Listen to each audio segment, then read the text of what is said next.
Live हर खबर पर नजर में आप सभी का स्वागत है। ये वो समय होता है जब दिन का एजेंडा साफ दिखने लगता है। सियासत का हर दाव, सरकार का हर फैसला, देश दुनिया की हर हलचल, इन सब पर नजर है हमारी, वो भी पैनी। ये है 11 बजे लाइव हर खबर पर नजर। मैं हूं आपके साथ भावना नैयर। आइए सबसे पहले नजर डाल लेते हैं इस वक्त की टॉप हेडलाइंस पर।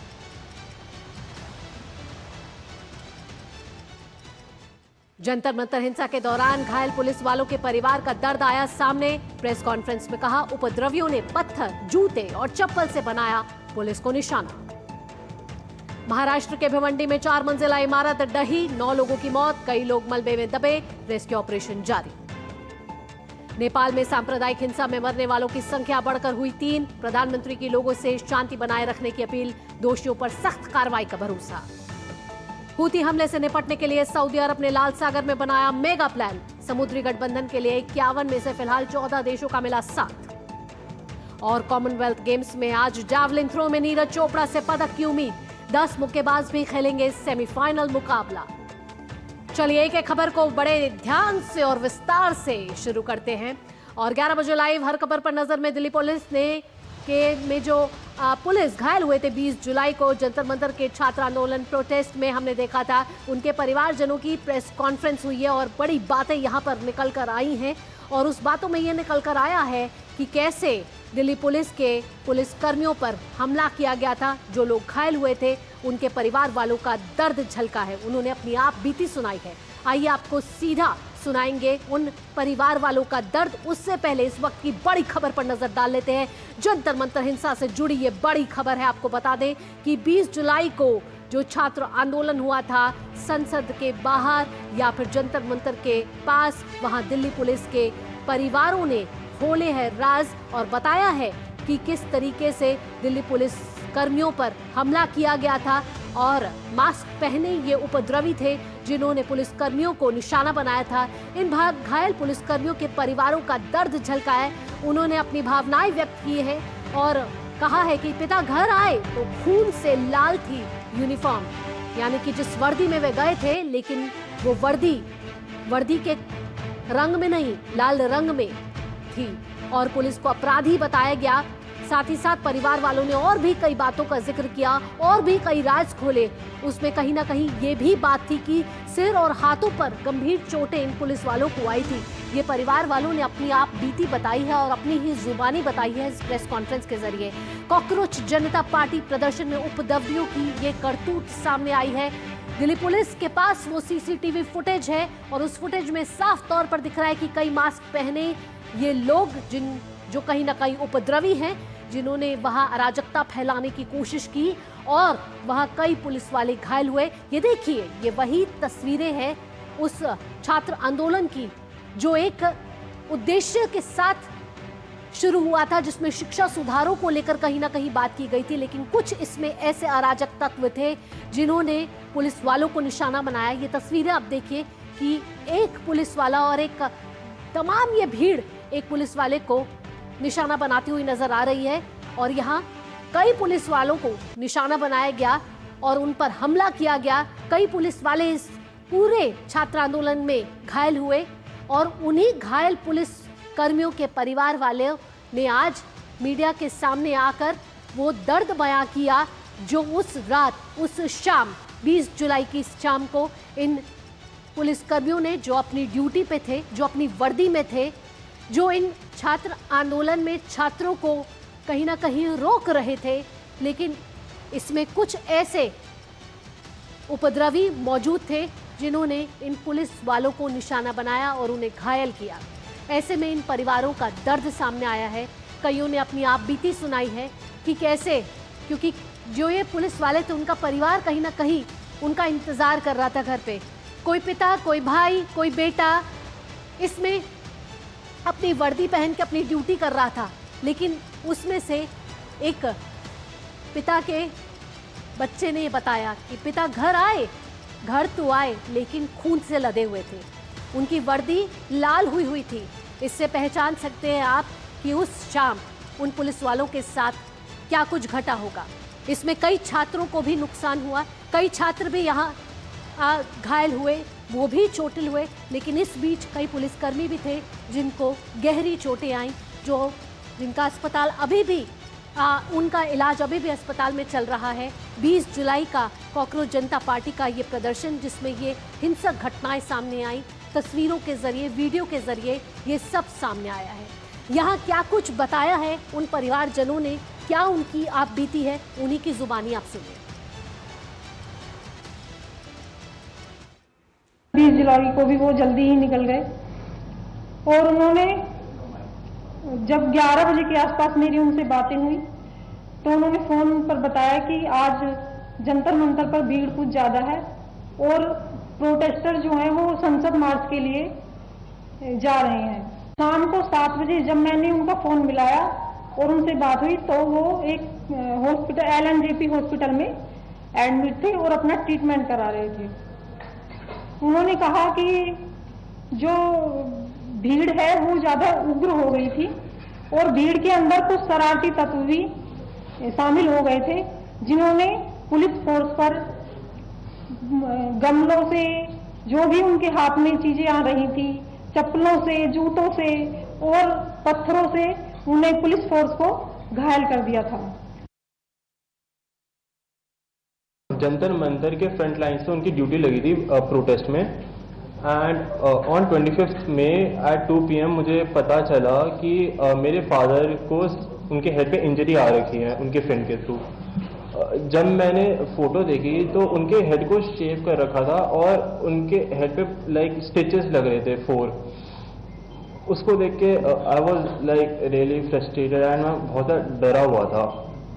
जब मेरे पापा घर आए तो उन्होंने मुझे बताया कि जो स्टूडेंट्स की जो प्रोटेस्ट, उसमें बस स्टूडेंट्स नहीं है, उसमें राउडीज है, उसमें एग्रेसर्स हैं जो लाइक इस अपॉर्चुनिटी का यूज कर रहे हैं जस्ट टू क्रिएट केओस। तो साफ तौर पर आपने इन परिवार वालों का दर्द सुना। यहाँ एक बेटा भी था, यहाँ एक पत्नी भी थी। साफ तौर पर कह रहे थे कि जो कुछ उन उपद्रवियों के हाथ में था, फिर चाहे वो लाठी हो, पत्थर हो, जो था, उन्होंने पुलिसकर्मियों को निशाना बनाया। और जिन छात्र जिस मंशा के साथ वो इस शिक्षा सुधारों को लेकर आंदोलन में आए थे, लेकिन ये वो छात्र नहीं थे, ये उस मार्च में उपद्रवी थे। यहाँ पर एक और परिवारजन है जिन्होंने अपनी आप बीती सुनाई है, वो है दिल्ली पुलिस SI की बेटी। उन्होंने क्या कुछ कहा, आइए आपको सुनाते हैं। My father was at main protest site. He was at the front line near the barricades, जहाँ पर बहुत सारा क्राउड था। मेरे पापा जब भी रात में घर आते थे तो वो बोलते थे कि अब ये प्रोटेस्ट स्टूडेंट प्रोटेस्ट नहीं लग रहा है, इसमें बहुत सारे एंटी सोशल एलिमेंट्स जुड़ चुके हैं। उसके अगले दिन ही 25 तारीख को my father was pulled bye a crowdy mob and he was almost lynched near the stage of Jantar Mantar. He was unconscious at the RML hospital for about 4 hours. रात को 10 बजे के करीब पापा के कलीग्स उन्हें घर लेके आए और उनकी यूनिफॉर्म पूरी खून से लाल थी। उनके सर पे 4 टाँके आए हुए थे, जो कि छोटी मोटी चोट नहीं थी। और जब मैंने सोशल मीडिया खोल के देखा तो सोशल मीडिया पे मेरे ही पापा को क्रिमिनल बता रहे थे। आंखों में आंसू हैं, दिल में दर्द है। ये उन दिल्ली पुलिस कर्मियों के परिवारजन हैं जो अपना दर्द बयां कर रहे थे, जहां पुलिस को 20 जुलाई को एक भीड़ ने निशाना बनाया और कई पुलिस वाले इसमें घायल हुए। हमारे संवाददाता दिव्यांशु मल्होत्रा हमारे साथ जुड़े हैं ज़्यादा जानकारी के साथ। दिव्यांशु, हमने इनका दर्द सुना, हमने इनकी पीड़ा सुनी। ये वो दिल्ली पुलिस वाले हैं जिन्हें ये बताया जाता है कि जब आप वर्दी में होते हैं तो देश की रक्षा करना सर्वोपरि है, लेकिन जब इनकी रक्षा और सुरक्षा की बात आती है तो कहीं ना कहीं ये उस दिन इन उपद्रवियों के सामने अकेले पड़ते हुए नजर आए और इन उपद्रवियों ने छात्रों का वेश लेकर इन पर हमला किया। देखिए, बिल्कुल भावना जी, पिछले दिनों जंतर मंतर पर जो CJP का प्रोटेस्ट चल रहा था, वो सिर्फ प्रोटेस्ट नहीं था, बल्कि प्रोटेस्ट के दौरान दंगा हुआ, पथराव हुआ और पुलिस के ऊपर अटैक हुआ। और इन पुलिसकर्मियों के ऊपर जब अटैक हुआ तो 250 से ज्यादा पुलिसकर्मी घायल हुए। जाहिर सी बात है, ये पुलिसकर्मी लोगों की सुरक्षा के लिए वहां खड़े थे, दिल्ली की सुरक्षा के लिए वहां खड़े थे और छात्रों को किसी प्रकार की दिक्कत ना हो, उनको किसी परेशानियों का सामना ना करना पड़े, इसके लिए खड़े थे। लेकिन उसी छात्रों के बीच में ऐसे उपद्रवी पहुंचते हैं जो इस प्रोटेस्ट को दंगा बना देते हैं। और यही वजह है कि प्रोटेस्ट के दौरान 20 तारीख के बाद से ये घटनाएं जब हम कह सकते हैं कि शुरू हुई, उसमें 250 से ज्यादा पुलिसकर्मी घायल हुए। और न केवल पुलिसकर्मी घायल हुए बल्कि सोशल मीडिया के माध्यम से, और इसके अलावा विपक्ष के कई ऐसे नेता हैं वो लगातार मीडिया के माध्यम से इन्हीं पुलिसकर्मियों के ऊपर तमाम तरीके के एलिगेशंस लगा रहे हैं, इनके ऊपर तमाम तरीके के आरोप लगा रहे हैं। और यही वजह है कि इनके परिवार वाले अब मीडिया के सामने आए हैं और अपना दर्द साझा कर रहे हैं। अब से कुछ ही देर पहले दिल्ली पुलिस के जो घायल पुलिसकर्मी हैं उनके परिवारजन कॉन्स्टिट्यूशन क्लब में पहुंचे। उन्होंने एक बाकायदा प्रेस कॉन्फ्रेंस की और सभी जो पुलिसकर्मी के परिवारजन थे उन्होंने अपनी अपनी कहानियां बताई। किसी का बेटा घायल हुआ, किसी का पति घायल हुआ, किसी की बहन घायल हुई और किसी का हम कह सकते हैं कि परिवार का कोई और सदस्य घायल हुआ। तो सभी ने अपनी कहानियां बताई। हमने अपने दर्शकों को लक्ष्य की कहानी बताई है, जिसके जो पति माफ कीजिएगा पिता हैं वो एसीपी हैं और वो 20 जुलाई को कहीं ना कहीं अपने स्टाफ को ब्रीफ कर रहे थे कि किस तरह से उनको सुरक्षा में तैनात रहना है। लेकिन उसी वक्त उनके ऊपर पथराव हो जाता है और लक्ष्य के पिता जो है वो घायल हो जाते हैं। इसके अलावा एक और महिला की हमने कहानी सुनी, उनके भी पति पुलिसकर्मी हैं और 20 तारीख की सुबह वो जल्दी निकल गए थे क्योंकि 20 तारीख को संसद का जिस तरह से सीजेपी ने मार्च करना था तो सभी पुलिसकर्मियों को सुबह जल्दी बुलाया गया था। हमने इन परिवारजनों का दर्द सुना, लेकिन ये भी मामला सामने आ रहा था कि ऐसे उपद्रवियों की भी पहचान की जा रही है। दिल्ली पुलिस उन उपद्रवियों की पहचान कर रही है। क्या कुछ पता चल पाया है कि ये मास्क पहने ये उपद्रवी जो अराजकता फैलाने वहां आए थे और जिस मंशा के साथ, जिस उद्देश्य के साथ ये छात्र आंदोलन शुरू हुआ था, उसमें कहीं ना कहीं एक रोड़ा थे ये और ऐसे तत्व थे जो देश के हित के लिए नहीं थे? देखिए, जाहिर सी बात है, अगर आप पथराव कर रहे हैं, सरकारी संपत्ति को नुकसान कर रहे हैं, तो जाहिर सी बात है कि आप देश के खिलाफ ये कृत्य कर रहे हैं। और यही वजह है कि छात्रों के बीच में बड़ी संख्या में ऐसे क्रिमिनल प्रवृत्ति के जो लोग हैं, जो क्रिमिनल्स हैं, वो पहुंचे थे। पुलिस ने 2500 से ज्यादा ऐसे पुलिसकर्मी माफ कीजिएगा क्रिमिनल्स चिन्हित किए थे जिनके ऊपर पहले मुकदमे दर्ज हैं। वो इस प्रोटेस्ट में शामिल हुए थे और उन्होंने कहीं ना कहीं पथराव किया और पुलिस की गाड़ियों को तोड़ा। 2500 से ज्यादा ऐसे जो क्रिमिनल्स हैं उनको FRS यानी कि फेस रिकॉग्निशन सिस्टम के माध्यम से जो है वो चिन्हित किया गया था, उनकी पहचान की गई थी। लेकिन फिलहाल इन सभी पुलिसकर्मियों के जो परिवारजन हैं उनका दर्द यही है कि उनके जो परिवारजन हैं, जो पुलिसकर्मी हैं, वो घायल तो जरूर हुए हैं, लेकिन अब उनको सोशल मीडिया के माध्यम से उनको बदनाम ना किया जाए, उनके ऊपर तरह तरह के आरोप ना लगाए जाएं। और इसके अलावा उन्होंने ये भी कहा कि इस मुद्दे को जो है वो संसद भवन में उठना चाहिए। ये भी उनके परिवारजन जो है वो मांग करते हैं। बिल्कुल, तो संसदीय में ये मामला गूंजना चाहिए। ये आप बीती सुनाई है दिल्ली पुलिसकर्मियों के उन परिवारजनों ने जिनके कोई पिता या फिर बेटा या फिर बहन या फिर पत्नी जो थी वो इस दौरान घायल हुई। दिव्यांशु, तमाम जानकारियों के साथ आपका बहुत बहुत धन्यवाद। 11 बजे लाइव हर खबर पे नजर में अगली खबर का रुख करते हैं और लोकसभा में नेता प्रतिपक्ष राहुल गांधी की मुश्किलें बढ़ सकती हैं। आपको बता दें कि संसद का मॉनसून सत्र चल रहा है और इस दौरान राहुल गांधी द्वारा दी गई टिप्पणी एंटी पेपर लीक बिल की चर्चा के दौरान ऐसे में वो विवादों का जो सिलसिला है वो थमने का नाम नहीं ले रहा और राहुल गांधी की मुश्किलें यहां बढ़ती हुई नजर आ रही क्योंकि भाजपा सांसद अनुराग सिंह ठाकुर ने लोकसभा अध्यक्ष ओम बिरला को 3 पन्नों का पत्र सौंपते हुए राहुल गांधी के खिलाफ विशेषाधिकार हनन और सदन की अवमानना की शिकायत दर्ज कराई है। अनुराग ठाकुर का आरोप है कि पेपर लीक रोकने संबंधी विधेयक पर चर्चा के दौरान राहुल गांधी ने गृह मंत्री अमित शाह के खिलाफ बिना किसी ठोस प्रमाण के गंभीर असंसदीय और अपमानजनक आरोप लगाए। उन्होंने इसे संसदीय परंपराओं का उल्लंघन और सदन की गरिमा के विरोध बताया। भाजपा सांसद ने लोकसभा अध्यक्ष से इस मामले को विशेषाधिकार समिति के पास भेजने की मांग भी की है ताकि समिति पूरे प्रकरण की विस्तृत जांच कर उचित कार्रवाई की सिफारिश कर सके। अनुराग ठाकुर ने यह भी मांग की है कि राहुल गांधी को सदन या फिर गृह मंत्री अमित शाह से बिना शर्त माफी मांगने का निर्देश दिया जाए। साथ ही अनुराग ठाकुर ने कहा है कि ऐसी भाषा और निराधार आरोप संसद की कार्यवाही की मर्यादा के अनुरूप नहीं है। तो इस समय मुश्किल में राहुल गांधी नजर आ रहे हैं क्योंकि अनुराग सिंह ठाकुर ने विशेषाधिकार हनन का नोटिस लोकसभा अध्यक्ष ओम बिरला को दिया है। सिफारिश की है कि विशेषाधिकार हनन से जुड़ी ये जो समिति है वहां इस पूरे प्रकरण की विस्तृत जांच की जाए। हालांकि राहुल गांधी ने जो शब्दों का इस्तेमाल संसद भवन में लोकसभा की कार्यवाही के दौरान, चर्चा के दौरान दिया था, उन शब्दों को एक्सपंज जरूर कर दिया गया है। लेकिन जो अनुराग ठाकुर ने कहा है, जो मांग की है, उसको लेकर अगर आगे की कार्यवाही शुरू होती है तो राहुल गांधी की मुश्किलें यहां पड़ सकती हैं। क्या कुछ कहा अनुराग ठाकुर ने, आइए आपको सुनवाते हैं। भ्रम फैलाना, झूठ बोलना राहुल गांधी जी की आदत बन गई। पहले झूठ बोलकर कोर्ट में माफी मांगते थे, अब लोकसभा के सदन का दुरुपयोग किया गया झूठ बोलने के लिए, भ्रम फैलाने के लिए, गृह मंत्री जी पर झूठे आरोप लगाने के लिए। राहुल गांधी जी को माफी मांगनी चाहिए, गृह मंत्री जी से भी, और देश की जनता को भ्रम फैलाने का काम बंद करना चाहिए। कोई गोली नहीं चली।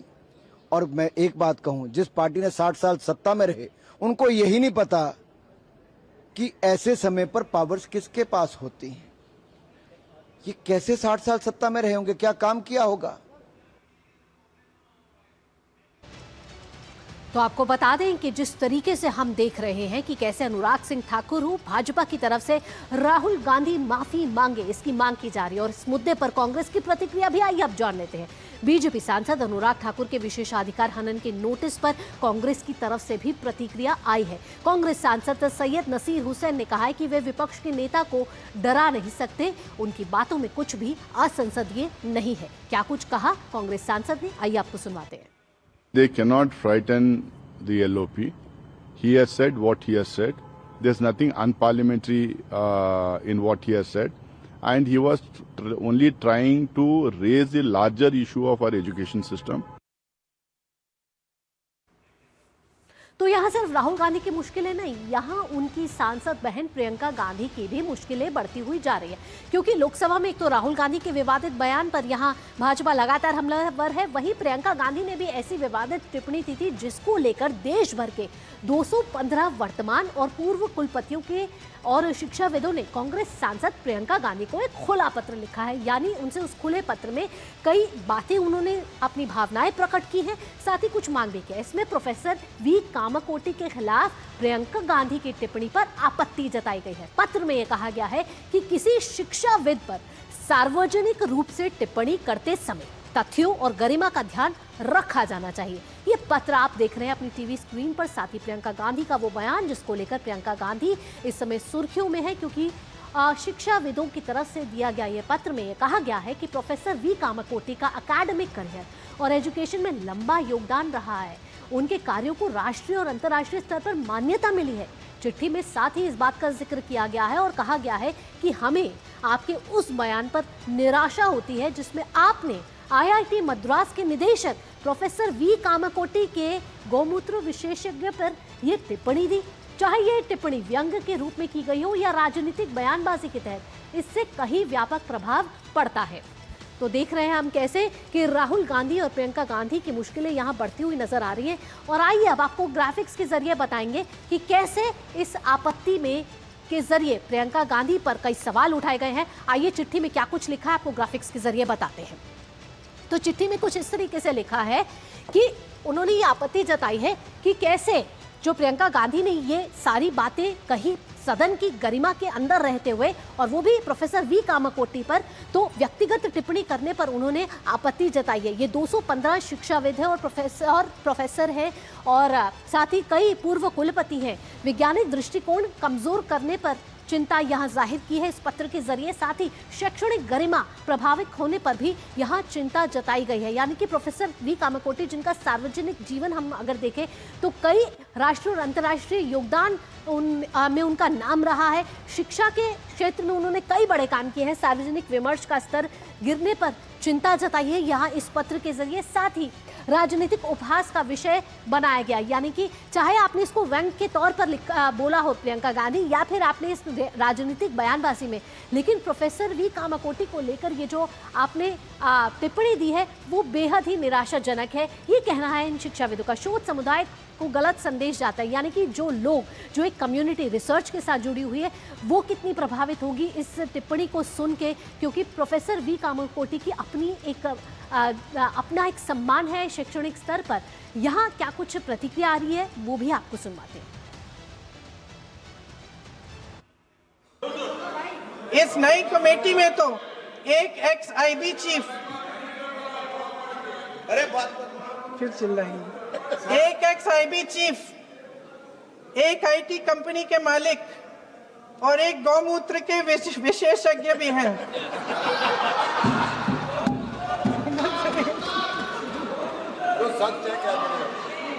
इन्हें शिक्षा के बारे में क्या पता जी?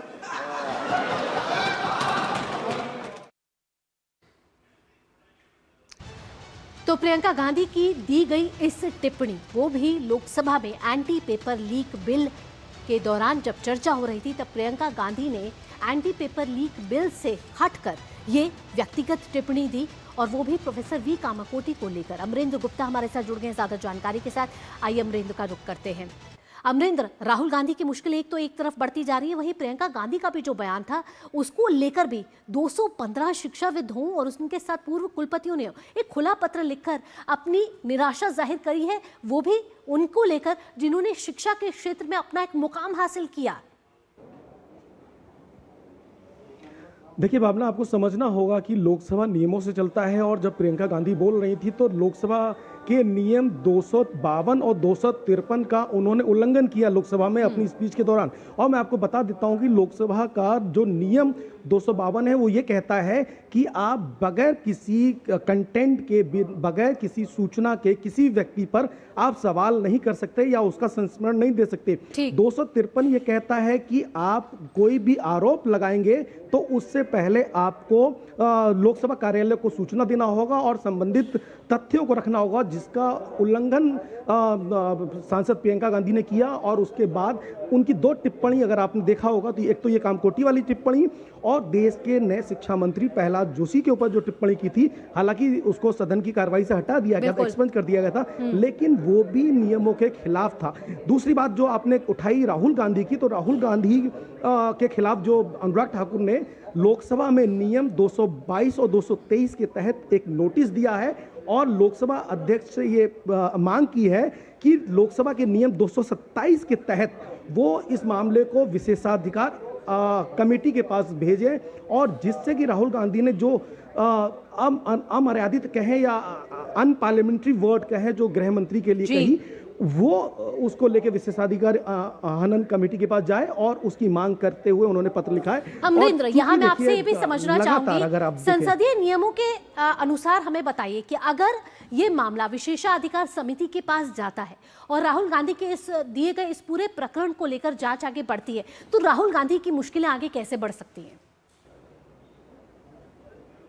देखिए भावना, आपको समझना होगा कि जब लोकसभा कार्यालय को कोई नोटिस दिया जाता है तो नियमों के तहत, जैसे राहुल गांधी वाले मामले में अनुराग ठाकुर ने लोकसभा के नियम 221 और 222 के तहत एक नोटिस दिया है, और उसमें जो लोकसभा का नियम है वो नियम 227 ये कहता है कि किसी भी पत्र को कोई भी सांसद जो है किसी के खिलाफ आरोप लगाता है और उसे कहता है कि इसमें मानहानि हुई है तो विशेषाधिकार समिति में भेजा जाए, और इसके ऊपर पूरी जिम्मेदारी लोकसभा अध्यक्ष की होती है। लोकसभा अध्यक्ष उन तथ्यों को देखते हैं और फिर वो डिसाइड करते हैं कि क्या ये मामला विशेषाधिकार समिति के पास जाना चाहिए, नहीं जाना चाहिए, और उसके बाद अगर ये मामला जाता है, जैसा कि राहुल गांधी के ऊपर जो अनुराग ठाकुर ने जो विशेषाधिकार समिति के पास भेजने का जो पत्र भेजा है, अगर इस पर लोकसभा अध्यक्ष कोई फैसला लेकर विशेषाधिकार समिति के पास भेजते हैं तो कहीं ना कहीं राहुल गांधी की मुश्किलें बढ़ सकती हैं, क्योंकि आपने देखा कि पिछले कई टाइम्स अगर पीछे के दौर में भी देखें तो राहुल गांधी के ऊपर कई ऐसे मामले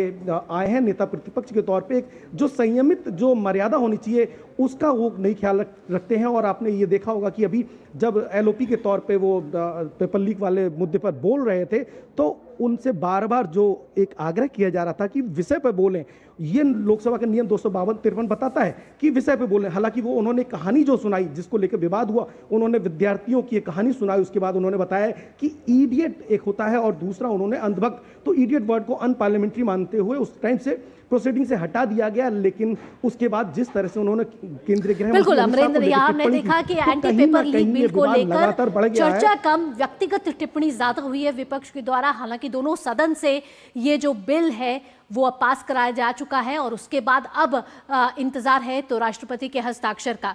अमरिंद्र, आप हमारे साथ जुड़े रहिए, लेकिन एक और जानकारी हमें अपने दर्शकों तक देनी है और वो ये है कि राज्यसभा में विपक्ष के गतिरोध के बावजूद आज कार्यवाही जारी रही। शून्यकाल के दौरान सांसदों ने सभापीठ की अनुमति से लोकहित से जुड़े मुद्दे उठाए। इस दौरान कृषि मंत्री शिवराज सिंह चौहान ने कहा कि लोकतंत्र की धज्जियां उड़ाई जा रही हैं, सड़क छाप राजनीति सदन में विपक्ष कर रहा है।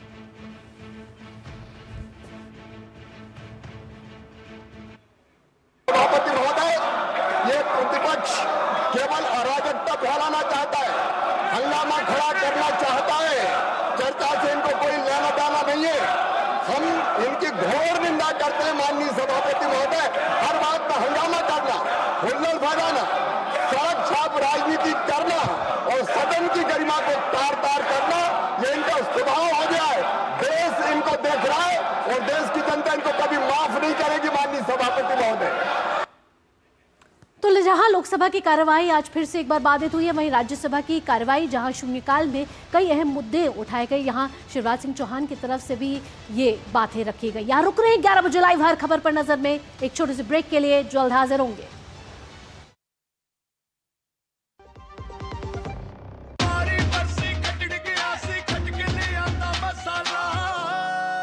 मसाला ओए, छोले दा या लोबे दा, पंजाबी छोले दा या पिंडी चने दा। अब छोलिया हो या लोबिया, पंजाबी छोले या पिंडी चने, सब कुछ मजेदार बने।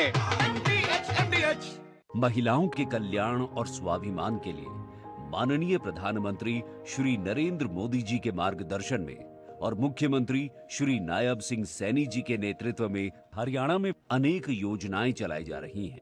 आपकी बेटी हमारी बेटी योजना के तहत बेटी के जन्म पर 21,000 रुपए की वित्तीय सहायता उसके भविष्य को सुरक्षित करती है। इस योजना से अब तक लगभग 6 लाख से अधिक बेटियों को करीब 1,250 करोड़ रुपए की राशि का लाभ मिल चुका है।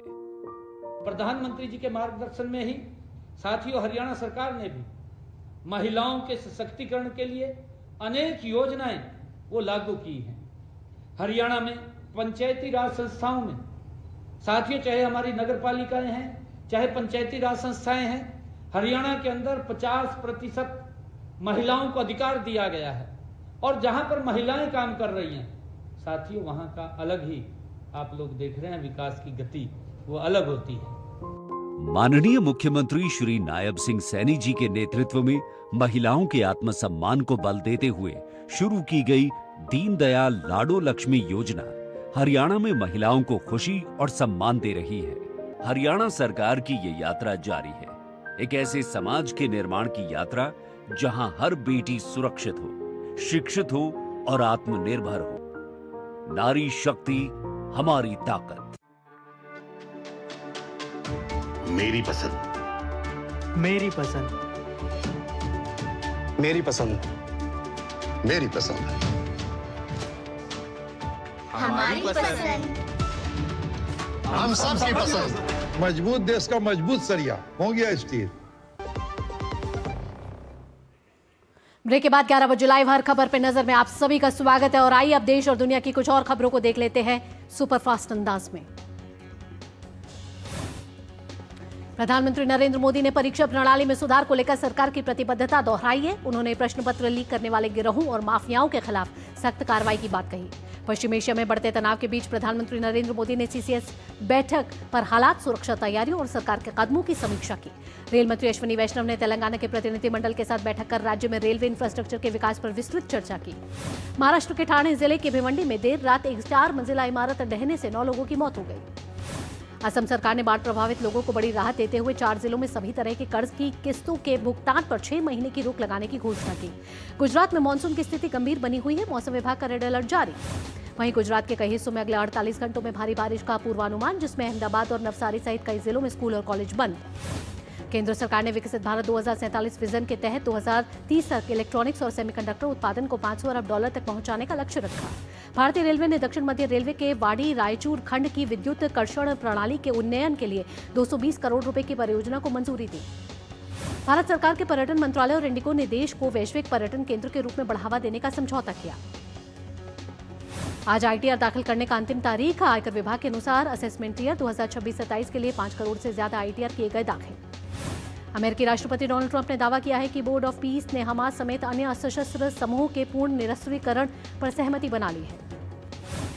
ईरान के रेवोल्यूशनरी गार्ड्स ने कुवैत स्थित अमेरिकी सैन्य ठिकानों पर ड्रोन हमले का दावा किया। ईरान का कहना है कि यह कार्रवाई अमेरिकी हवाई हमलों के जवाब में हुई है। जापान के कुमामोतो प्रांत में शक्तिशाली भूकंप में मरने वालों की संख्या बढ़कर 34 हुई। इस आपदा में राहत बचाव कार्य लगातार जारी। चिली में मौसम की दोहरी मार देखने को मिल रही है। लॉस रियोस इलाके में भारी बारिश से बाढ़ के हालात बने हुए हैं। वहीं अटाकामा में बर्फबारी से प्रभावित किसानों और पशुओं तक राहत पहुंचाई जा रही है। क्यूबा ने अर्थव्यवस्था में निजी क्षेत्र की भागीदारी बढ़ाने के लिए नए आर्थिक सुधारों की घोषणा की। राष्ट्रपति ने कहा है कि ये बदलाव क्यूबा की संप्रभु फैसले हैं, अमेरिका के दबाव में नहीं। राष्ट्रमंडल खेलों में आज भारत के 10 मुक्केबाज सेमीफाइनल मुकाबले में उतरेंगे। भारतीय पुरुष लॉन बॉल जोड़ी नवनीत सिंह और दिनेश कुमार ने राष्ट्रमंडल खेलों के सेक्शन बी में लगातार तीसरी जीत हासिल की। राष्ट्रमंडल खेलों में पुरुषों के डेक्थलॉन स्पर्धा में भारत के तेजस्विन शंकर दूसरे स्थान पर बने हुए हैं। आज तेजस्विन पोल वॉल्ट और भाला फेंक में उतरेंगे। ग्लासगो में भारतीय ओलंपिक संघ ने रंगारंग पतंग महोत्सव का किया आयोजन। राष्ट्रमंडल देशों के खिलाड़ियों और प्रतिनिधियों ने लिया हिस्सा। और आइए अब ग्राफिक्स के जरिए जानते हैं कि आज का शेयर मार्केट किस तरीके से कारोबार करता हुआ नजर आ रहा है। चलिए ग्राफिक्स का रुख करते हैं। ग्राफिक्स के जरिए हम आपको बताएंगे कि आज भारतीय शेयर बाजार में किस तरीके की उतार या चढ़ाव देखने को मिल रहा है।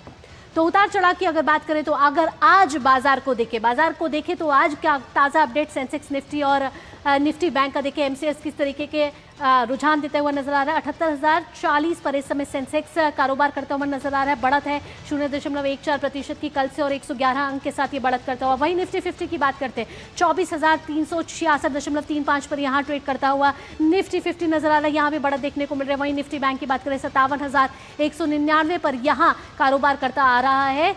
निफ्टी 50 यहाँ भी जो बढ़त है वो 51.50 की बढ़त, और अगर कल के मुकाबले देखें तो 0.09% की बढ़त यहाँ देखने को मिल रही है। तो आज के कारोबार में देखें तो यहाँ तमाम तरीके से यहाँ जो शेयर मार्केट है वो एक बढ़त के साथ खुला है, यानी कि एक पॉजिटिव एटीट्यूड यहाँ शेयर मार्केट में दिखता हुआ नजर आ रहा है। हालांकि पिछले कुछ दिनों से देख रहे हैं कि लगातार उतार चढ़ाव हो रहे हैं, लेकिन अगर आज की बात करें तो आज पॉजिटिव एटीट्यूड के साथ यहाँ शेयर मार्केट खुला है। यहाँ अगर एमसीएक्स के दिए गए आंकड़ों के मुताबिक देखें तो सेंसेक्स, निफ्टी और निफ्टी बैंक तीनों ही अच्छे स्तर पर आगे बढ़ रहे हैं। हालांकि आगे आप दिन में देखना होगा कि किस तरीके से स्टॉक मार्केट आगे बढ़ता हुआ नजर आता है और कौन से स्टॉक्स को यहाँ पॉजिटिविटी मिलती है और कौन से स्टॉक्स जो है वो नीचे जाते हुए नजर आते हैं। आइए अब सराफा बाजार की बात करते हैं और जानते हैं कि सोने और चांदी का भाव आज किस तरीके से खुला है और शेयर मार्केट का असर यहाँ पर कैसे देखने को मिला है। अगर सोने चांदी का भाव देखें तो सोना 24 कैरेट प्रति 10 ग्राम की आज जो कीमत है वो है 1,42,475 रुपये। यहाँ गिरता हुआ सोना नजर आ रहा है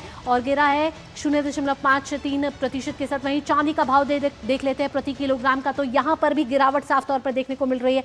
2,18,660 जो है यहाँ पर चांदी है प्रति किलोग्राम, 1 किलो के हिसाब से चांदी। दोनों में यहाँ गिरावट देखने को मिल रही है। सोना और चांदी में हम देख रहे हैं कि लगातार हम देख रहे हैं सोने चांदी के जो भाव हैं। अगर हम देखें जुलाई के महीने, आज जुलाई के महीने का है आखिरी दिन और इस तरीके से सोने और चांदी का भाव अगर जनवरी के हिसाब से और जुलाई के हिसाब से देखें तो काफ़ी गिरावट यहाँ देखने को मिल रही है। अगर हाई स्कोर के हिसाब से देखा जाए तो हमने आपको बताया कि आज अगर सोने चांदी का जो भाव है वो इस तरीके से कुछ नज़र आ रहा है और वहाँ गिरावट नज़र आ रही है। हालांकि शेयर मार्केट जो देखे तो वहाँ पॉजिटिविटी एक देखने को मिल रही है।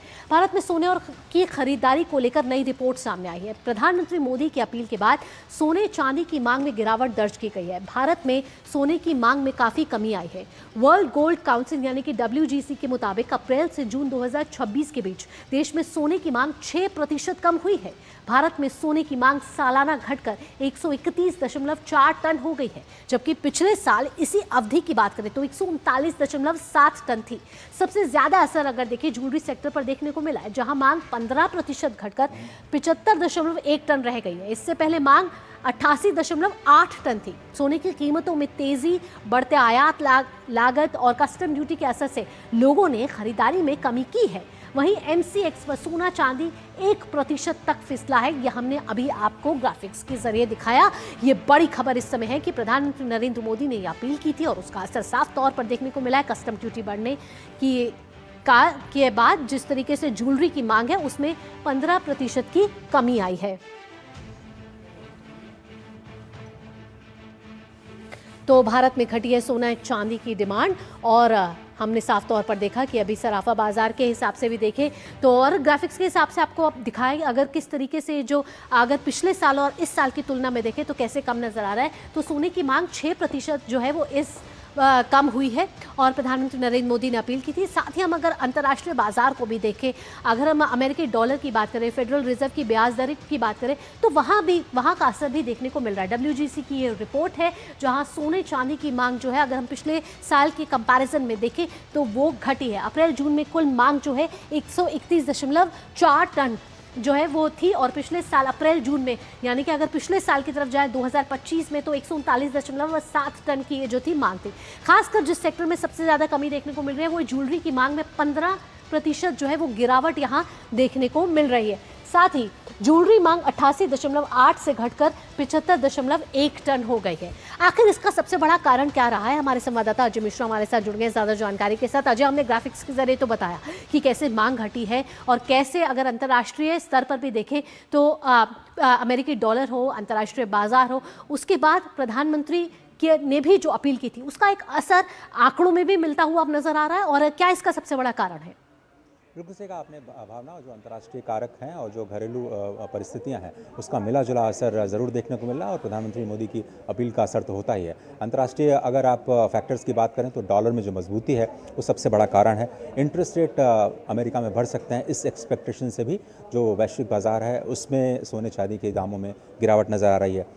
तीसरी बात है प्रॉफिट बुकिंग, क्योंकि बहुत सारे लोगों ने इन्वेस्टमेंट किया था तो लोग प्रॉफिट बुकिंग कर रहे हैं। और चौथी वजह है जो सेंट्रल बैंक सोना खरीद रहे थे उतनी बड़ी मात्रा में अब वो खरीद नहीं रहे हैं। इसकी वजह से अंतर्राष्ट्रीय बाजार में जो सबसे बड़ा फैक्टर होता है सेंट्रल बैंक जो सोना खरीदते हैं पूरी दुनिया में, अब उसमें कमी आ रही है, इसलिए आपको ये जो डिमांड है कम होती हुई दिखाई दे रही है। अगर आप घरेलू फैक्टर्स पर ध्यान दें तो जो कि कस्टम्स ड्यूटी में बढ़ोतरी की गई, GST भी लगता है और इम्पोर्ट ड्यूटी का भी असर आपको दिखता है।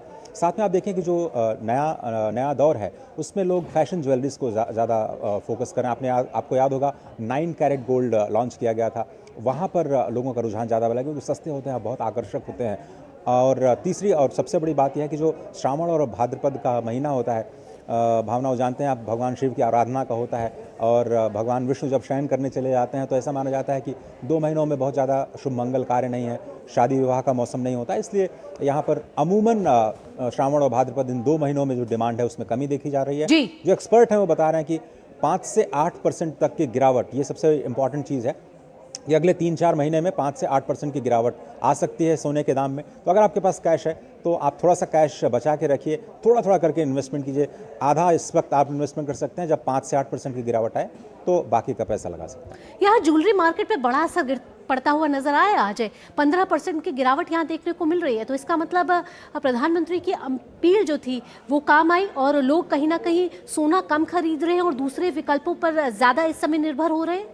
हाँ, वही जिस तरह से हमने कहा कि जो नई पीढ़ी है वो फैशन ज्वेलरी की तरफ ज़्यादा ध्यान दे रही है और जिस तरह से हमने बताया कि लोग अभी आपको एक 41 का, एक 42 का जो अस्तर दिख रहा है, 24 कैरेट का, 22 कैरेट और भी थोड़ा सा कम हो जाएगा। लोग 18 कैरेट में बहुत ज़्यादा फैशन ज्वेलरीज का इस्तेमाल करते हैं और अब तो 9 कैरेट के जो नए ज्वेलरीज आ रहे हैं, बहुत खूबसूरत डिज़ाइंस हैं। जिस तरह से वेस्टर्न वर्ल्ड में आपको डिज़ाइंस पे ज़्यादा फोकस मिलता है, फैशन पे ज़्यादा फोकस मिलता है, वही ट्रेंड अब धीरे धीरे पकड़ रहा यहाँ भारत में भी फैल रहा है। और अजय, साथ ही साथ मैं आपसे पूछना चाहूंगी, गोल्ड फंड्स पर भी इसका क्या असर पड़ता हुआ नजर आएगा?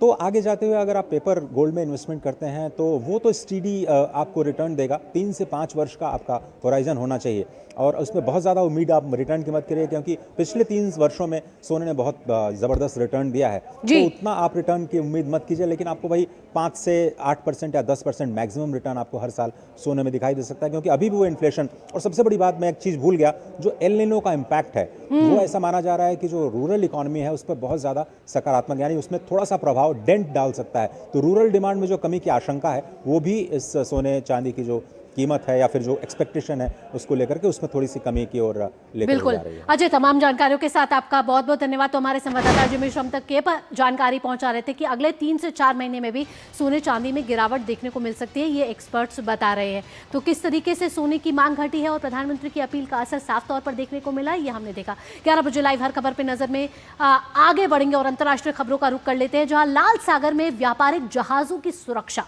और हूती हमलों से निपटने के लिए सऊदी अरब अरब ने एक अंतर्राष्ट्रीय समुद्री रक्षा गठबंधन बनाया है। इस गठबंधन का उद्देश्य क्या है कि बाब अल मंदेब जलडमरू मध्य, लाल सागर और अदन की खाड़ी में समुद्री रास्तों को सुरक्षित रखना है। सऊदी रक्षा मंत्रालय के अनुसार ये पहल अब तक 14 देशों का समर्थन इसको मिल चुका है। इनमें बहरीन, मिस्र, पाकिस्तान, तुर्की, कतर, जॉर्डन, कुवैत, जिबूती और यमन सहित अन्य देश शामिल हैं। तो बड़ी खबर में आप यहाँ ये देख रहे हैं कि कैसे ये एक संगठन बनता हुआ नजर आ रहा है, जहाँ कैसे समुद्री रास्तों को सुरक्षित किया जाए, जिसमें 14 देशों का समर्थन मिला है। 50 देशों को न्योता दिया गया था, जिसमें 14 देश जो है अब एकजुट होकर इस गठबंधन का हिस्सा बन चुके हैं, जो ये मंथन करेंगे कैसे समुद्री रास्तों को सुरक्षित बनाया जाए। साथ ही आपको बता दें कि संगठनों को जो आमंत्रित किया गया वो 51 देश थे और इस संबंध में रियाद में हुई बैठक में 43 देशों के प्रतिनिधियों और यूरोपीय संघ के प्रतिनिधि मंडल ने हिस्सा लिया। साथ ही दरअसल आपको बताएं कि यमन के हूती विद्रोहियों की ओर से लाल सागर में जहाजों को निशाना बनाए जाने की घटनाओं के बाद ये बड़ा फैसला लिया गया है और समुद्री सुरक्षा को लेकर अब चिंताएं बढ़ गई हैं। हूती समूह ने सऊदी अरब के तेल टैंकरों और ऊर्जा ठिकानों को निशाना बनाने का भी दावा किया है। सऊदी अरब का यहाँ ये कहना है कि यह गठबंधन, जिसमें 14 देश अब शामिल हो चुके हैं, वो अंतर्राष्ट्रीय व्यापार मार्गों और ऊर्जा आपूर्ति को सुरक्षित रखने के लिए मदद करेगा। तो लाल सागर को कैसे सुरक्षित किया जाए, ऐसे में सऊदी अरब ने 51 देशों को न्योता भेजा। रियाद में एक बैठक हुई, 14 देशों का इसमें समर्थन मिल चुका है। एक तरफ हम देख रहे हैं कि कैसे अमेरिका ईरान का जो संघर्ष है वो बढ़ता जा रहा है और हॉर्मुज़ स्ट्रेट पर पहले ही एक गंभीर स्थिति बनी हुई है। उसके बाद सऊदी अरब के पास अगर कोई एसेट है तो वो है तेल। ऐसे में लाल सागर को बचाने के लिए सऊदी का ये मेगा प्लान सामने आया है। क्या है ये मेगा प्लान, क्या है इसका उद्देश्य? आइए आपको ग्राफिक्स की तरफ लेके चलते हैं और बताते हैं कि सऊदी अरब के इस मेगा प्लान में क्या खास बात रहेगी। आइए, सऊदी अरब के इस खास प्लान में यह है कि समुद्री आवाजाही की सुरक्षा को यहाँ सुनिश्चित किया जा रहा है। इस मुख्य उद्देश्य के साथ ये गठबंधन मिलकर सामने आया है। साथ ही बाब अल मंदेब की निगरानी यहाँ की जाए ताकि उसको कोई खतरा ना हो। हूतियों की तरफ से इसको लेकर भी यहाँ बड़ी बात कही जा रही है। हूती हमलों से बचाव, हम देख रहे हैं कि हूती हमले लाल सागर पर आगे की तरफ बढ़ते हुए नजर आ रहे हैं। ऐसे में उन हमलों को कैसे रोका जाए, उससे बचाव कैसा किया जाए, इस वजह से ये सऊदी अरब का मेगा प्लान निकलकर सामने आया। ऊर्जा शिपमेंट सुरक्षित हो, क्योंकि ऊर्जा शिपमेंट पर भी यहाँ हूतियों से एक बड़ा खतरा नजर आ रहा है। साथ ही इंटेलिजेंस शेयरिंग को लेकर भी यहाँ बातें की जा रही है कि कैसे क्या कोई इंटेलिजेंस में कोई लैप्स ना हो जाए और इंटेलिजेंस मजबूत रहे। ऐसे में देशों का पास आना और एक गठबंधन बनाना इस वक्त की एक मांग हो गई। तेल ऊर्जा आपूर्ति बनाए रखना भी एक मुख्य उद्देश्य यहाँ सामने आ रहा है और साथ ही समुद्री आवाजाही की सुरक्षा को लेकर भी यहाँ जो गठबंधन है वो बनता हुआ नजर आ रहा है। अखिलेश सुमन हमारे संवाददाता हमारे साथ जुड़ गए हैं ज्यादा जानकारी के साथ। अखिलेश का रुख करते हैं और उनसे जानने की कोशिश करते हैं कि इस गठबंधन का मुख्य उद्देश्य क्या है और उससे इम्पैक्ट क्या होने वाला है। अखिलेश, मैं यहाँ पे आपसे ये पूछना चाहूंगी कि एक तरफ हॉर्मुज़ स्ट्रेट को खतरा है, वहाँ भी अगर ईरान के पास जो मुख्य एसेट है वो है तेल, और यहाँ अगर सऊदी अरब के देशों के पास भी हम देखें तो मुख्य एसेट क्या है, वो है तेल, और यहाँ उसी तेल को कहीं ना कहीं खतरा है इन हूतियों की तरफ से। ऐसे में ये गठबंधन कैसे काम करेगा? देखिए, 43 देशों ने इसमें हिस्सा लिया इस बैठक में। रियाद में जो बैठक हुई गुरुवार को, और उन 43 देशों में एक यूरोपियन यूनियन भी शामिल था। तो समझ सकते हैं कि एक बड़ा समूह जो है दुनिया का इस अलायंस के प्रति इच्छुक है कि किस तरीके से ये अलायंस काम करेगा।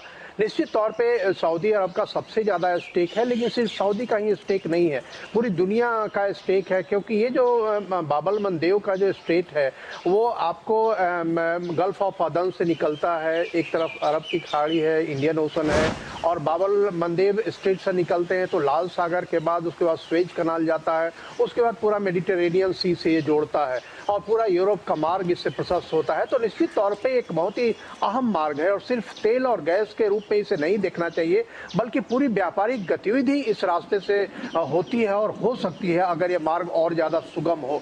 हुतियों ने समय समय पर इस रास्ते को रोकने की कोशिश की है। पिछले अगर 3 साल में देखेंगे तो हुतियों ने इस रास्ते पे रेड सी में कई बार हमले किए हैं और कई बार जो पश्चिमी देश है उन्होंने हुतियों को पराजित भी किया है। हुतियों को जो है कई बार उन्हें हतोत्साहित किया गया है। लेकिन अभी जब ईरान और अमेरिका के बीच में जो जंग तेज हो गई है उसके बाद हुती जो है एक तरीके से ईरान के निर्देश पर काम करते हैं, तो उन्होंने इस स्टेट पर भी दबिश बनानी शुरू की है और सबसे ज्यादा उन्होंने सऊदी अरब पर उन्होंने हमले किए हैं। तो निश्चित तौर पे एक सऊदी अरब का स्टेक है, लेकिन पूरी दुनिया का स्टेक है और पूरी दुनिया में जो 43 शामिल हुए उसमें से 14 देशों ने एक संयुक्त घोषणा पत्र पे बयान पे हस्ताक्षर किया है और वे आगे बढ़ेंगे इस अलायंस को बढ़ाने के लिए, जैसा कि सऊदी की डिफेंस मिनिस्ट्री ने कहा है।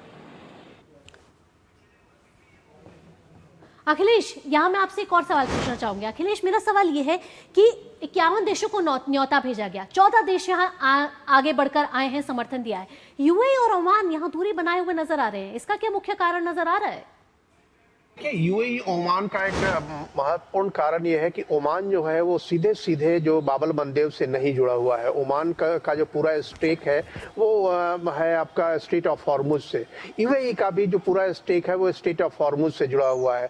तो इसकी वजह से यूएई और ओमान ने अभी तक इसमें सहमति नहीं दी है, लेकिन निश्चित तौर पे उनकी सहानुभूति इस रास्ते के खुलने से होगी, क्योंकि देखिए इस रास्ते के खुलने का मतलब ये है कि ईरान पर दबाव बढ़ेगा और ईरान पर अगर दबाव बढ़ेगा तो यह ओमान और यूएई के फायदे में है। तो सीधे सीधे प्रतिनिधि नहीं भेजने से यह नहीं समझा जाना चाहिए कि यूएई और ओमान जो है इस अलायंस के खिलाफ है या वो नहीं चाहते कि ये जो बाबल मंदेव है स्टेट है वो खुले। ये स्टेट, दोनों स्टेट खुले रहेंगे तो पूरी दुनिया को फायदा होगा। और जैसा कि बीच बीच में देखते हैं कि सीज फायर जब लागू होता है तो स्टेट ऑफ हॉर्मुज भी खुल जाता है, सीज फायर जब ब्रेक किया जाता है तो स्टेट ऑफ हॉर्मुज बंद हो जाता है। और निश्चित तौर पे बाबल मंदेव से पिछले दिनों कुछ गतिविधियां शुरू हुई, तेल और गैस के अलावा जो लॉजिस्टिकल शिप्स हैं, कमर्शियल शिप्स हैं, वो जाने शुरू हुए, जिसकी वजह से ईरान को लगा कि वह उसके हित में नहीं है और उन्होंने हुतियों को इशारा किया कि उसे भी बंद कर दो और हुती जो है वो उसकी तरफ बढ़े। लेकिन हुतियों का एक यह भी कहना है कि हमारा जो है हम केवल सऊदी के जो जहाज है उसे बिल्कुल अखिलेश, तो यहाँ देखना होगा कि किस तरीके से अब ये संगठन जब मिला है और इसमें देश आगे जुड़ रहे हैं तो कितना मजबूती के साथ ये समुद्री सुरक्षा पर काम करता हुआ नजर आता है। तमाम जानकारियों के साथ अखिलेश यहाँ आपका बहुत बहुत धन्यवाद। अगली खबर नेपाल से है। नेपाल के कोशी और मधेश प्रांतों में एक सप्ताह से जारी सांप्रदायिक हिंसा में मृतकों की संख्या बढ़कर अब 3 हो गई है। वहीं कर्फ्यू का दायरा भी बढ़ा दिया गया है। इस हफ्ते भारत की सीमा से लगे कोशी प्रांत के सुनसरी जिले के सांप्रदायिक हिंसा हुई थी, जिसमें कई लोग घायल हुए थे। दोनों प्रांत भारत के बिहार राज्य से लगते हैं। मधेश प्रांत के धनुषा, सिराहा और बीरगंज जिलों के कुछ हिस्सों में अनिश्चितकालीन कर्फ्यू लगाया गया है। सुनसरी जिले के देवानगंज ग्रामीण नगरपालिका के कप्तानगंज इलाके में रविवार को 2 धार्मिक समुदायों के बीच उत्सव को लेकर हुए विवाद के बाद ये झड़पें हुई थी। भीड़ को नियंत्रित करने के लिए पुलिस की गोलीबारी में एक व्यक्ति की मौत हो गई थी और सुरक्षा कर्मियों सहित 1 दर्जन से ज्यादा लोग घायल हुए थे। वहीं सांप्रदायिक हिंसा में मारे गए दोनों लोगों के परिजनों को 10-10 लाख नेपाली रुपए की आर्थिक सहायता देने की घोषणा की गई है। वहीं आगामी रणनीति के तहत प्रशासन ने 5 या उससे अधिक लोगों के एकत्र होने, प्रदर्शन, धरना, सार्वजनिक सभा या बैठक करने पर रोक लगा दी है। वहीं इस पूरे मामले पर नेपाल के प्रधानमंत्री बालेन शाह ने कानून व्यवस्था को लेकर बैठक की है। तो नेपाल में हिंसा और शॉपिंग मॉल में आगजनी की घटना सामने आई है। खबर महाराष्ट्र से है, जहां ठाणे जिले के भिवंडी में एक दर्दनाक हादसे में अब तक 9 लोगों की मौत की खबर आई है। यह हादसा एक 4 मंजिला कोहिनूर बिल्डिंग का एक हिस्सा ढहने से हुआ। आपको बता दें कि कल देर रात हुए इस हादसे के बाद एनडीआरएफ, ठाणे आपदा प्रतिक्रिया बल, दमकल विभाग, पुलिस और स्थानीय प्रशासन की टीमें लगातार राहत और बचाव अभियान चला रही हैं। अभी भी ये खबर है कि कई लोग उसमें दबे हो सकते हैं। भारी मशीनों और विशेष उपकरणों की मदद से मलबा हटाकर लोगों की तलाश की जा रही है। हादसे के कारणों की भी जांच की जा रही है। ये तस्वीरें हैं भिवंडी की, जहां 4 मंजिला इमारत का एक भाग ढहने से 9 लोगों के मरने की खबर आई है। कल रात से ही राहत और बचाव कार्य जारी है। एनडीआरएफ की टीमें लगी हुई हैं, साथ ही जांच ये भी की जा रही है कि आखिरकार ये हादसा क्यों हुआ। इसके अलावा ये भी खबरें आ रही है कि अभी भी कुछ लोगों के वहां दबे होने की खबर है। 9 लोगों के मारे जाने की पुष्टि इस समय हो चुकी है। बालाजी नगर में देर रात 11:30 बजे ये दर्दनाक हादसा हुआ। ये तस्वीरें आप उस हादसे की देख रहे हैं जहां एक 4 मंजिला इमारत का एक भाग ढह जाता है। इसमें 9 लोग दबकर मर जाते हैं। और साथ ही साथ आपको बता दें कि राहत बचाव अभियान अभी भी चल रहा है और यहाँ भिवंडी की ये खबर है। 11:30 बजे कल देर रात ये हादसा हुआ है। उसके बाद से 9 लोगों के मरने की पुष्टि इस समय हो चुकी है। हमारे साथ हमारे संवाददाता शिशिर जुड़ गए हैं ज़्यादा जानकारी के साथ। शिशिर, ताज़ा अपडेट आपसे जानने की कोशिश करें तो अभी भी कहा जा रहा है कि कई लोग मलबे में दबे हो सकते हैं। क्या ताज़ा जानकारी है आपके पास? बिल्कुल, देखिए भावना, कल रात को ये हादसा हुआ था जब कोहिनूर बिल्डिंग का एक जो हिस्सा था वो ढह गया था, जिसमें अब तक जो जानकारी मिल रही है तकरीबन 9 लोग जो है उनके शव बरामद यहाँ पे किए गए हैं। और ये भी कहा जा रहा है कि और जो है 2 से 3 लोग अंदर फंसे होने की यहाँ पर आशंका है। लेकिन इस वक्त अगर देखा जाए बचाव कार्य यहाँ पे शुरू है। बारिश के कारण जो है थोड़ा खलल ज़रूर पड़ रहा है, लेकिन इसके बावजूद हम देख पा रहे हैं कि एनडीआरएफ की टीम्स हो या टीडीआरएफ की टीम हो और साथ ही साथ जो लोकल प्रशासन है, स्थानीय प्रशासन है, उनके लोग भी जो है लगातार रेस्क्यू ऑपरेशन यहाँ पर कर रहे हैं। जो लोग इसमें घायल थे उनको नज़दीकी अस्पताल में भर्ती किया गया। तकरीबन 3 लोग जो है वो कल ही उनको निकाला गया था। वो लोग घायल थे जिनको नज़दीकी अस्पताल में जो है भर्ती किया गया। जहाँ तक इस बिल्डिंग की अगर बात करें तो तकरीबन ये कहा जा रहा है, जो स्थानिक लोग हैं वहाँ से, उनके द्वारा कहा जा रहा है तकरीबन 14-15 साल पुरानी ये बिल्डिंग थी और उसमें बिल्कुल 14-15 साल पुरानी ये बिल्डिंग थी और कहा यह भी जा रहा है कि बड़ी जर्जर हालत में ये बिल्डिंग थी और 9 लोगों की मौत की पुष्टि अब तक हो चुकी है। देखना होगा कि आगे जो जांच बढ़ती है वो कैसे आगे बढ़ती है। शिशिर, तमाम जानकारी के साथ यहाँ धन्यवाद। और यहाँ रुक रहे एक छोटे से ब्रेक के लिए। जब ब्रेक के बाद लौटेंगे तो बात करेंगे राष्ट्रमंडल खेलों की जो इस समय ग्लासगो में आयोजित किए जा रहे हैं। खाने में मेरी क्वीन के लिए क्या है? किंग मटर पनीर, किंग बैगन भरता, king veg pulao, king palak paneer kofta. ये सब किंग क्यों? क्योंकि ये सब बना है MDH किचन किंग से का बॉस। MDH किचन किंग, असली किचन किंग। MDH। जरा सोच के देखिए, आपके पास कुछ ऐसा है जो आपकी दुनिया बदल सकता है। जानते हैं क्या? आपका अपना सोना। सोना क्या नहीं कर सकता? सोना आपको अपने सपनों का घर दिला सकता है, आपके बच्चों का भविष्य बना सकता है। सोना आपकी हर इच्छा पूरी कर सकता है। तो भारत की सबसे बड़ी gold loan NBFC Muthoot finance से गोल्ड लोन लीजिए और फिर देखिए सोना क्या नहीं कर सकता। मुथूट फाइनेंस, जहाँ विश्वास ही परंपरा है। कॉल कीजिए 1-800-313-1212। जब धरती चीर कर निकलता है लोहे का पत्थर और मिलता है मोंगिया के जोश से, फिर तपता है, पिघलता है और बनता है फौलाद। अब होता है सरिया सारी खूबियों के साथ। मोंगिया स्टील, मजबूत देश का मजबूत सरिया।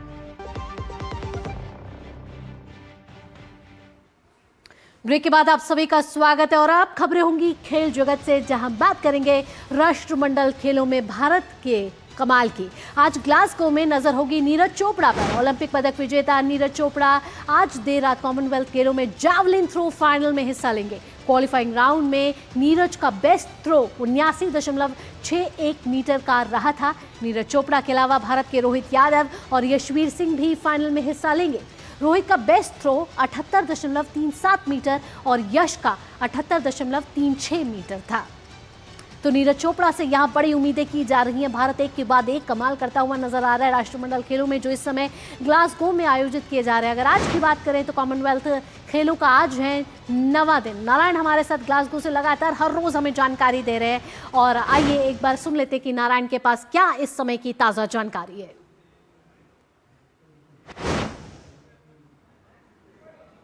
पिछले कुछ वर्षों में हमने देखा कि जो भारतीय ट्रैक एंड फील्ड है उसमें ज़बरदस्त सुधार देखने को मिला है। हमारे खिलाड़ियों ने हर ट्रैक एंड फील्ड में नए रिकॉर्ड्स बनाए हैं। तो ये दर्शाता है कि हमारा जो ट्रैक एंड फील्ड है काफ़ी राइज पे है और हमारे खिलाड़ी बेहतरीन प्रदर्शन कर रहे हैं। और कॉमनवेल्थ गेम्स में इस बार भारतीय एथलीट्स ने एक बार फिर साबित कर दिया है कि अब भारत सिर्फ हिस्सा लेने के लिए नहीं बल्कि पदक जीतने और नए इतिहास रचने के इरादे से मैदान में उतरता है। ट्रैक हो या फील्ड, भारतीय खिलाड़ी लगातार दमदार प्रदर्शन कर रहे हैं। दुनिया की सबसे बड़ी प्रतियोगिताओं में मजबूती से अपना नाम दर्ज कर रहे हैं और ग्लासगो में भी यही तस्वीर देखने को मिल रही है। नीरज चोपड़ा एक बार फिर भाला फेंक में अपनी सबसे बड़ी उम्मीद रहेगी, पूरे देश की नज़रें उन पर होगी। वहीं तेजस्विन शंकर डेकाथलन में शानदार प्रदर्शन करने के लिए पदक की दौड़ में बने हुए हैं और 400 मीटर के हर्डल्स के फाइनल में यशस और संतोष कुमार भारत की चुनौती पेश करेंगे। वहीं अनिमेश कुजूर की बात करें तो 200 मीटर दौड़ के लिए जो फाइनल है उसमें ट्रैक पर उतरेंगे और अपनी रफ्तार से बिल्कुल नारायण, तो आज बड़ी उम्मीदें लगाई जा रही हैं कि भारत आज कमाल करके दिखाएगा और भारत का धमाल तो देखने को मिल ही रहा है। नारायण, तमाम जानकारियों के साथ यहाँ बहुत बहुत धन्यवाद आपका। इसी के साथ 11 बजे लाइव हर खबर पे नजर में इतना ही। देश और दुनिया की बाकी खबरों के लिए आप जुड़े रहिए डीडी न्यूज के साथ। फिलहाल के लिए दीजिए अनुमति। नमस्कार।